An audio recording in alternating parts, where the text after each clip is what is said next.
Hello and welcome. This channel is sponsored by the Wood Gurus Cape Town.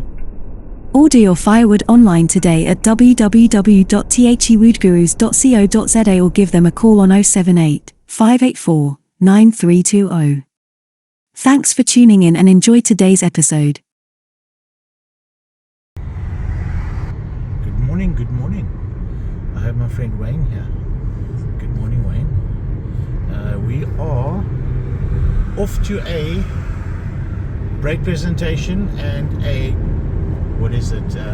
information, let's call it clinic at Hookit. We're excited about that, and they're gonna show us how to do this and do that, and a bit of the layout of the land, and meet some of the other guys there. So I've got myself, I've got Wayne, and we've got Andre and Jeremy's pulling through so far. So we'll see who else is there, and we'll take it from there. So once we're at Hookit, we shall report back to you, and tomorrow's fishing. We're going to either do Macassar or Beers Pens. Hopefully the wind drops a bit more. That'll be nice. It's a new spot, eh? New spot, yeah. For me. For you, yeah. I got my best cob there, my PB cob, so that's always good to go back there. And I'm just finding out if John's in tomorrow. I'm waiting for his reply. And Wayne's invested in his fishing trips now, and he's bought himself a do-tell. It's a Kia Sportage, 2 liter off-road 4x4 vehicle. So we're busy getting it ready and everything. So one of these days we're going to start fishing with the vehicle. So really excited about that. And you got a very good deal, and it's a very good nick. And it's a work in progress at the moment, just doing the servicing stuff and changing all the good stuff. Anyway, you'll get to see that, I'm sure, in the next video or two. And that's about it, I think. Alright guys, we'll check with you on that side. Cheers. Alright guys, we are here, and we're going to get the Bri gang just now. Lovely stuff. Oh nice, this is the new shop setup, eh? Oh, that's right. Very nice. Oh, there's some nice rods there. Look, hey. Very nice. Alright.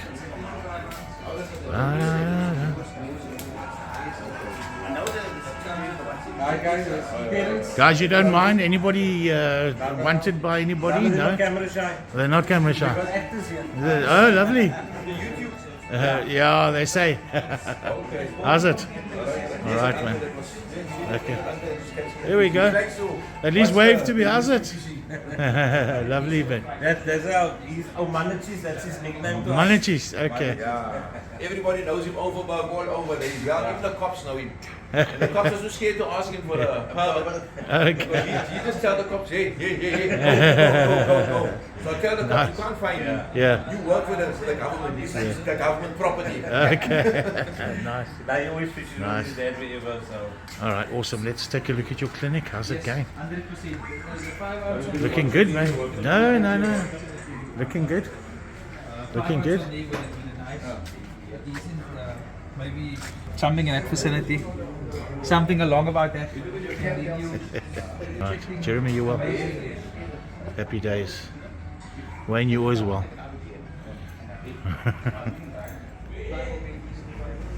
Alright, we have quite a few guys here. We're just waiting on Andre to get here. He's going to be fashionably late. And the proceedings are about to start.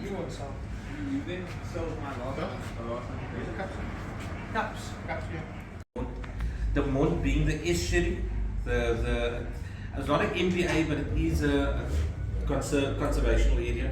So up to and including the mont. So the mont, which be a river, we're not talking about left towards Arniston. The mont and the right Strathspey. All the structures, including the harbour hall, right through to an area called Seiderstrand Pebble Beach, and through Gullis, You're going to come to the residential area which is called Seidenstraat, and the Pebble Beach is called Pebble Beach because there's a lot of pebbles. And as that water wash up there, you'll hear the pebbles knocking against each other. So all along there, it takes you around to the gullet. For universal type of trace, you can basically catch anything with this. So I'm using 230 adrenaline J hooks, multi-purpose hook they actually call it, so it's like a multi-purpose trace.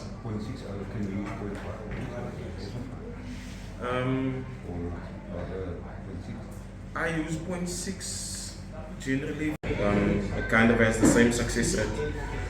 Just a quick question, why a J hook and not a circle?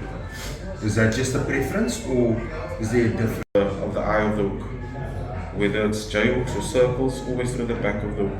That's what I do. Then I'll leave like a 2 finger space between the top of the hook and the bottom of the J in the top hook. It can either be both hooks facing the same way.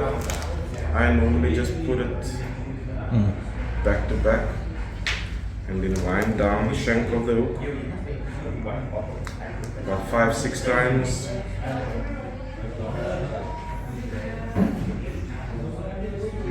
And that is basically a double loop trace. Will you use a big hook or same size 3? I won't go bigger than 4 with this. If you guys want to try any of the knots, please say. Yeah. We'll put some tackle in front of you and then you can just do it. Then a toothpick. How far must your float be from your hook? Your top. Is there no set thing or can you just... Okay, I normally do it is... There we go. Let's say you're using a sardine fillet or a mullet fillet. We always try and maximize the length of the fillet. Yes. Right? And you can even trim that down to now.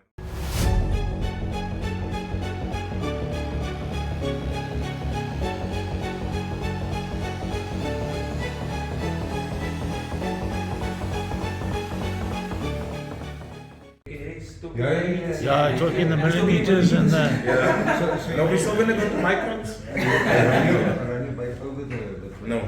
Just No, the float is completely exposed. you said this far. I can't really see behind everything. There, Tanya? Put it down. Just lay it down there. Away from the last hook. Yeah, from the bottom. Okay. Just play it straight. Yeah, the top one is the snells. Excuse me, sir, we've got filming happening here. Hey? Lovely. Nice, eh? Very nice, Peter.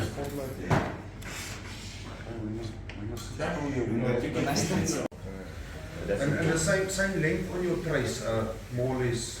More or less arms length. Arms length. Yeah, but remember your Jingle jangle trace. has got to be a little bit longer. So Alright, so we're on a quick break. And of course in hooked style. Check us out. Here's people. We've got pizzas on the go. Come around this way. I did wash my hands, don't worry. No, that's fine. Oh, no, I didn't. Yeah, I did. Oh wow, look at that. That looks delicious. Hey? Very nice. Go. Okay, I'm in your way. Let me get out the way. Yes, Can I yeah. get the spatula at the bottom? Very nice. This one. Okay, we have Master Chef Ibrahim here, assisted by the beautiful Mrs. Ibrahim. I forget your name, I'm so sorry. Okay, Rukia. Rukia. Yeah. Okay. Awesome. Lovely. Let's go have a look at the braai. Alright. Okay, I'm hungry. Hey, lekker. Lekker, gentlemen. This is awesome. How cool is that? jy gesien hy het 'n drawer in die boot. En as jy check, dan sien jy die pizza daar binne is. Rock is 'n windgat braai hier. Lovely stuff. Boom. Nice. So awesome. Ek gaan nou iets sien, maar jy mag dit rekord. Okay. Not allowed to record it. Here we go. What you say?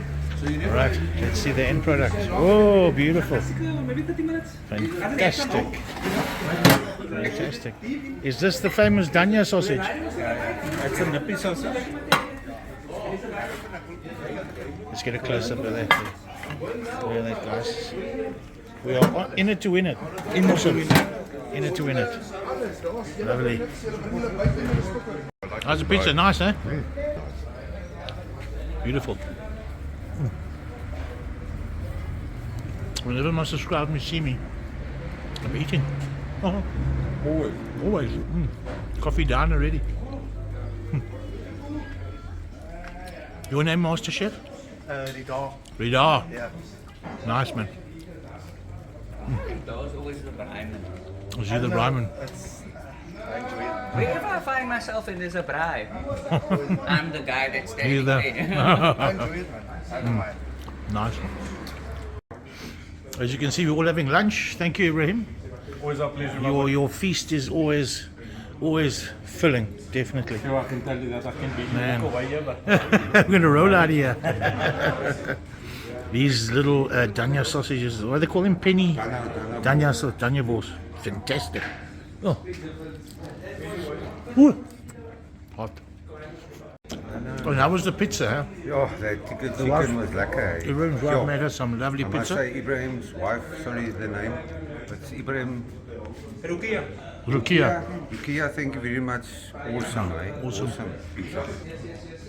Thank you, boys and girls. Thank you, Ibrahim. Lovely. All right, now let's get back to the meeting. tackle shop, eh? The tackle shop is the side hustle. The real thing is actually the takeaways. Is the cooking? The actual takeaways. The self tackle on the side. Who could cast and cook? You can do it offset. That's exactly the side that is done. This particular one has two circles that said rhino circles on. So you understand. Like I said, the reason why I do the figure 8, because when you're treating the bloodworm through or the moonshine, you don't have the bait hooking onto the line when you like when you're snelling it. You know what I mean? So okay, now you see I'm showing you that now. Just open it up, push it through there, and then that's how you get your figure 8, right? Yeah. So that's the. So it's all about the length of the bait, because your bait line will be a bit. So I would just take another piece of line. I would measure it from there and check my sink up. Am I in your way, Josh? No. Nice bunker. This bunker, you must actually come here. You must be it's a 9, so let me do this. Give me the face. This was good. Which one? You must bunker up like that. And then you have more of your bait exposed. Right? Okay. So that's nice and streamlined. What's Chop saying? And you was very much exposed with the fish. Nice. Leave it as is or? Just like that. Okay. But I mean, if you had your chicken hook in, it will also be exposed, and then, or you can do this with the chock as well. Okay. So what's nice about Mas Bunker, it's a fish that's got a lot of scent, it's oily as well. So shiny side down will give visibility. Yeah. And then of course the scent if the water is a little bit murky, so either way you can wash your hands everything. Yeah. What do you prefer, mas bunker or sardine? So this is my take on baits. This is my take on baits, right? That if you look at most fish diets, that for example, whatever comes into the bay into a season is generally the type of species you would use or the type of bait you'd use. So right now we've got mackerel that comes into the bay. So mackerel is a bait. We have your mas bunker coming in. In fact, last night in Kalpai, I went out and I caught these sardines as well, you see. So these, and this we caught on sabikis and little micro jigs. So bait would be, for me, always preference of what is new in the season. So we know cob is coming in, and these bait fish are coming along, so that is generally what I would use for bait. So what I'm going to do for you quickly is to show you a quick trace. We're just going to move these aside quickly. Is there any way we can organize it? Use a choker also if you want. Yeah, I want to use the squiddo. So these are the little squiddos that we have in store. It's a very common bait, right? So they come in various sizes and they come in loose packs. Right, sorry, there we go. Okay, it's fine, yeah. Can you see it? Yeah, that's fine. Right. So generally I would just clean up all that little sections over there. Can you guys give me one of the choker hammers, please? I'll be happy to pay for it. There's one in my box underneath the lights, underneath the tilting. Okay. So what I do is I take the head off, and for me this is an extremely important part of it, right? This is the head of the choker, and if you look nice you'll actually see the eyes over there as well. Then I've got the body section that I've literally cut open, and what we're going to do is we're going to use the fleshy part. Lars, give me one if you can't find it. I will find it. I already got a big account there, so don't matter. I'm not giving this count. We tenderize it, so because it's very thin, generally we don't have to tenderize so much. So I just make sure there's enough indentations. And the simple thing, a lot of people ask, why do you tenderize choker when in its natural form is not tenderized? So when you tenderize that and using the fleshy part outside, that it actually chums and it gives off more scent. Right now I need my trace. You are going to see us? Okay. So this is my trace. The hooks that I use, and I like these hooks. It's a rhino, like I told you guys about, you know, my fishing experience. It's got a very good, very difficult hook to get out. So once that hook is set, even for you to take it out is difficult. I've used the same float, which is what we call the coffin shaped float, right? And the back hook, I just slid it through. It's not tied or snelled in any which way. So when I cut my cotton off, that hook can slide out. You can have it like Ali showed you, which is perfectly right, both hooks in the same direction, alternatively there or one down. But your second hook is always what they call a trap hook. So what I do is, first things first, the most favorite part of it is my head. So I put my head through the hook, right, and I will bring my cotton over.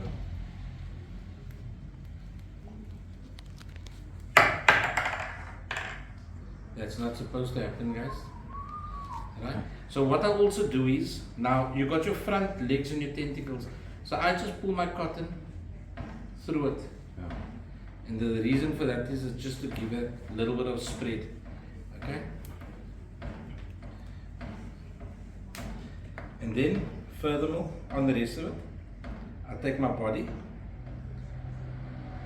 get my tentacles out. Right? Oh, your tentacles. Oh.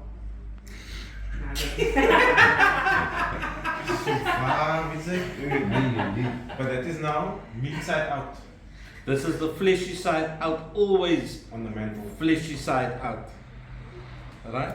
So this is a bit of a small one that I've got here, and I've got a biggish float in this matter here, so You'll adjust your float. No, but that's the bloody. yeah. So basically this is my bait.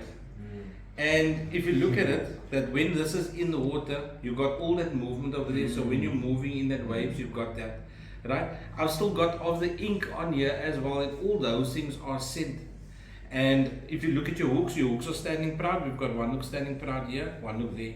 If it was at the back, either way, the hooks would be standing proud. So if you put a big enough piece of this on here and the weight is good enough, you can even put a piece of masbanko fillet at the bottom or on top, or whichever fish fillet. And why it's good to mix your bait. Say for example, we had a evening of fishing. We were laying aki leg, choker, nothing.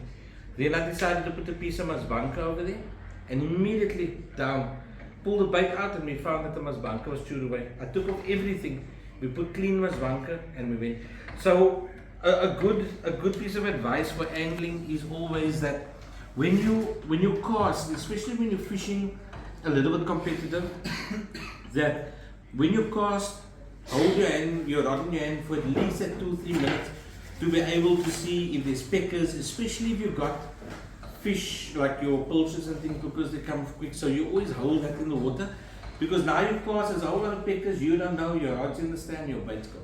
So always see what type of action you have inside the water. Mix the bait to see which bait is the bait that you get the reaction on, and that is my theory. So this has been very successful. We move quite a bit of this baby choker. What's also nice about it is that you don't waste. You can see the only part we did was to scrape off the skin, and everything else is used over here. So when it goes inside your water, I wish you guys could see this, and you'll actually see how that aki legs are moving inside there. Understand? You get that? The tentacles. Your tentacles, just launch your tentacles. You see that? And now you can also see your buoyancy of your bait inside the water. So when you choose your foam pads or whatever floats you're going to use, make sure that you use the density of what you can do. So if you're using heavier bait, make sure you've got a good density foam to be able to lift that bait. Understand? So that is the thing. One little secret, or not a secret, maybe many guys use it, that I like to do. Because this is tenderized, and we know when it gets into the water, it's going to dissipate the smell. I dip my bait into sand. A lot of guys don't want their bait to touch the sand. The minute you cast, and that bait hits the water, and that water starts washing, all that little sand that comes over there is chum around your bait. And the thing is to attract the fish, and those are the little things that works for me. Right, so in terms of that, no, but at least the sand washes.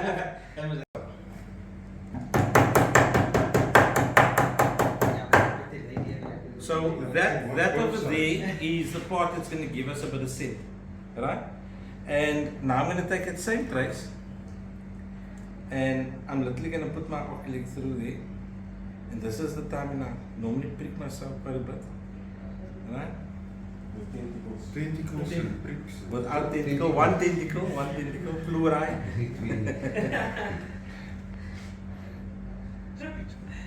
Okay, and this can be a bit of a fiddle sometimes.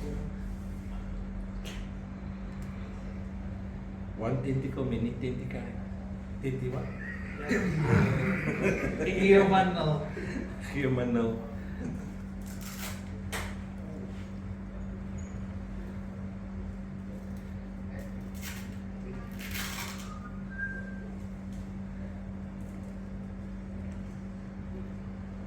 So why didn't you use hockey leg instead?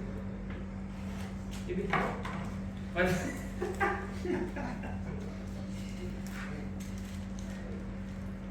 Okay, so the part that I said I always keep here.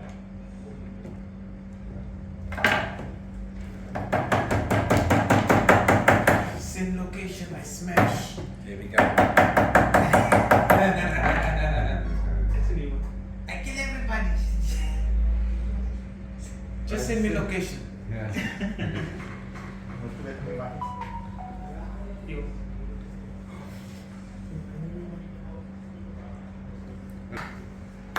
And that is my oculi. Thank you. So the nice part, the white flesh part, is a little bit more visible in the water. This part is the part that's going to give you that action. And like we said, we're chasing predators, so we entice them, in other words, right? And that's that. So like we said, you can have one hook on the side. Your hooks must always stand proud, whether you've got two hooks up there or one hook to the bottom. But this is my style of doing it. And that water is very dirty to show, but this is it. So remember, a lot of people think that your bait is going to lay like this. Not necessary.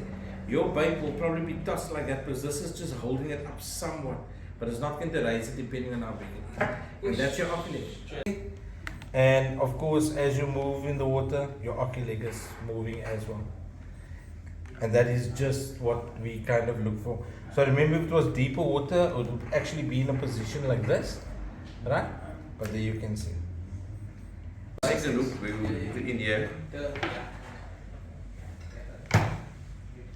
Through the Just spine. scratch a lot of the scales away. You know? I know.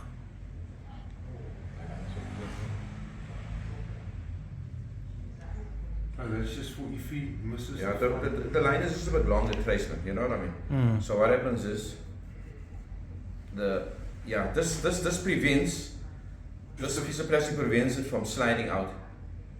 Okay. Yeah, Okay, sliding out. You So can, for hook of sliding out, yes. so you can use Because a this will piece of kick against Dacron there as well that you the put bar. on the Dacron. So, yeah, just, Because I've made Dacron loops that you hook over the hook and you hook your cable tie Correct, to the correct. You can use that when you hook a cable tie through that loop. from the loop. Same concept. Same concept. Okay. You can also use a. Not that I've used it ever before, but I've used So- you can use that and you can use that. Okay, I'm just going to show you something quickly. So, if you look at this lively trace, so you can have whatever length you want. On this side, you can put your slider clip if it is that you're going to slide with it. Okay? If you're going to cast with it, then all I normally do, I take quite a big swivel and I will cut my line and I'll tie a swivel in between. Okay? You have casting. Sorry? You have a live trace or casting trace in the main. No, yeah, but I'm just gonna do with them quickly. So, if I was gonna cast my lively, I'd cut this and I'd use the biggest swivel that I can get, and I will tie it in between there. Okay. Then, on my sinker clip, right? I will cut that as short as possible.